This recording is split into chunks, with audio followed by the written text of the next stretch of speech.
Well, as important as that was, as Measure R was, in our view, in Move LA's view, and it's only our view, it really is only number 2. We believe your singular achievement is that you have given Los Angeles back its mojo.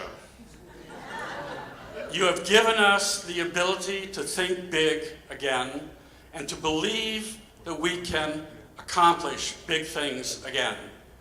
No more little ball. Now's the time for making big things happen because we know how to do it. We have the coalitions to do it. We have the will to do it.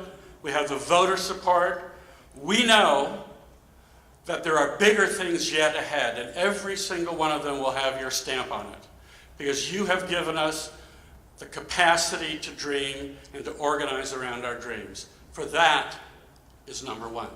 And we have a special award for you.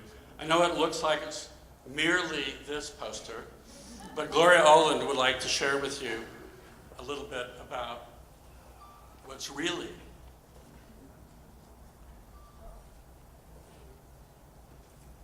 This is about you starring in The Legacy.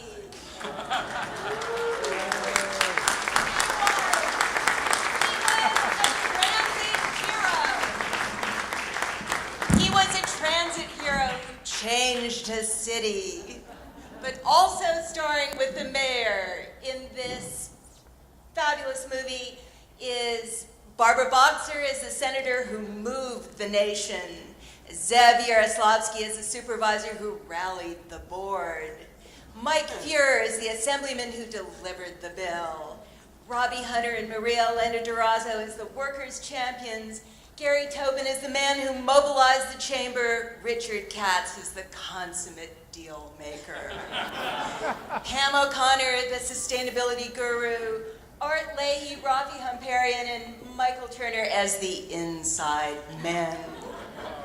And with the indispensable Jaime de la Vega, Borja Leon, Janelle Erickson, and Lisa Hansen. It was a box office smash.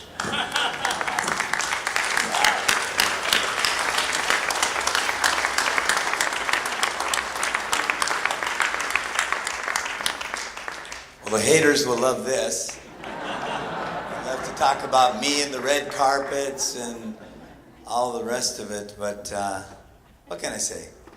Thank you, and I'm glad that you mentioned these people and many more. But let me just say that I like that your number 1 goal is this issue of thinking big.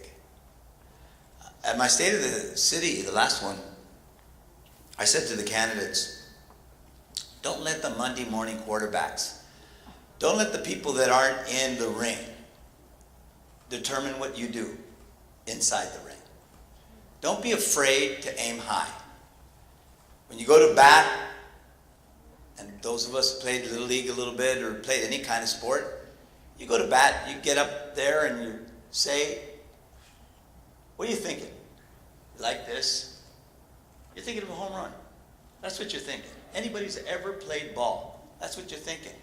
You're thinking of a touchdown. You're not thinking of just going 3 yards, though you know that a hit is good. You want to get on base. But in the end, we're thinking big. And I love that you named that number 1 because I was born and raised here. And I believe in this town. And I'm very, very grateful to the city to give me the opportunity to be mayor. And I know that, and I call them haters because all you hear is negative sometimes. You know, this story, don't take the Villariagosa name off the story. Tell the story. There's too many people in this town that all you hear from them is negative commentary, cynicism, this notion that it's not possible. And I believe these 8 years have been about that it is possible.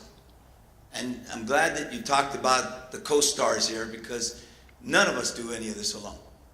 You know, Zev and Richard Katz and Mel Wilson were there all along the way. Not just on Measure R, all along the way.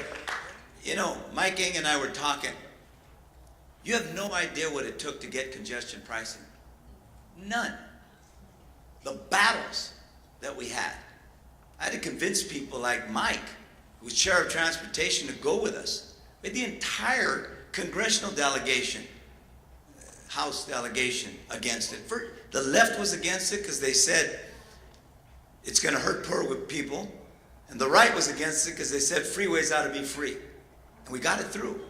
And after passing Measure R, what most people don't know, it took us a year to get the long-range plan to implement it done. Because the same people that were against Measure R were fighting us all along the way. None of this was easy. We put Measure J on the ballot, got 66.11%, 15%. You know, a landslide, and you need a super landslide in California. The 405, I mean, getting the money for that, getting it in the bond, the money for the synchronization of the $150 million. Once you got it, one thing was getting it in the bond and then getting it delivered. We had to go fight for it.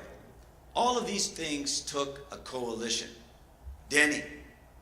When Denny came on and started to build the grassroots effort, that's how we got. When I first went to the mayors, I was president of the Conference of Mayors, vice president at the time. Started pushing this notion of incentivizing cities to put up their money. Nobody was for it. They said, no, Mayor, we want grants.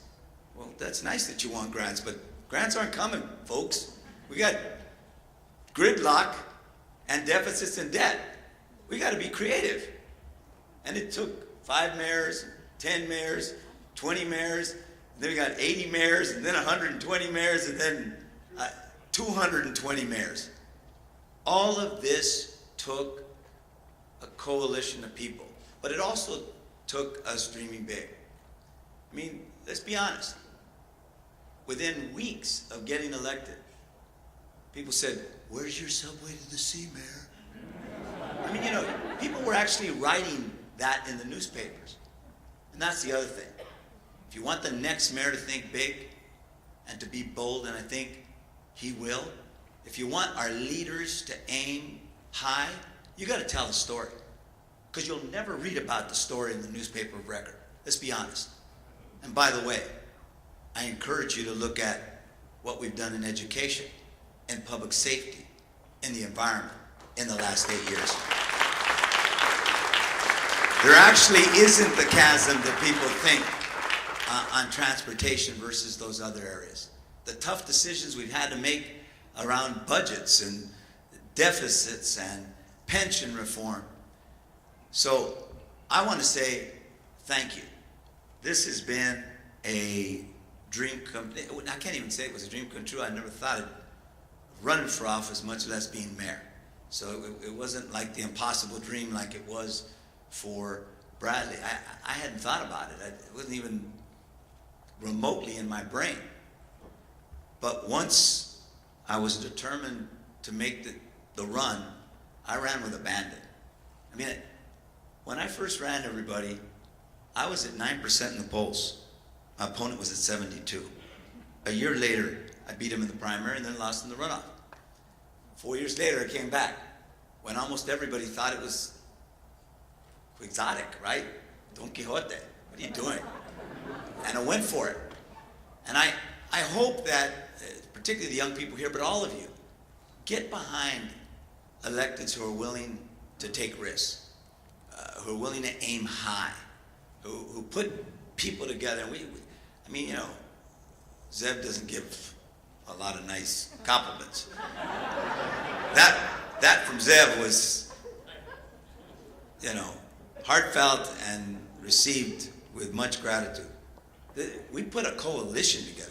Mike Fuhr, I mean, he could tell you, we got Measure R passed with 1 vote in each house, in no small part because you're dogged and because I was speaker. And even with that, the opposition against us from everywhere was just boggled the mind. And of course, once we passed it, everybody wanted to spend it. And so, look, thank you all. but we're not finished. Look, just like in my schools, and by the way, just real quickly,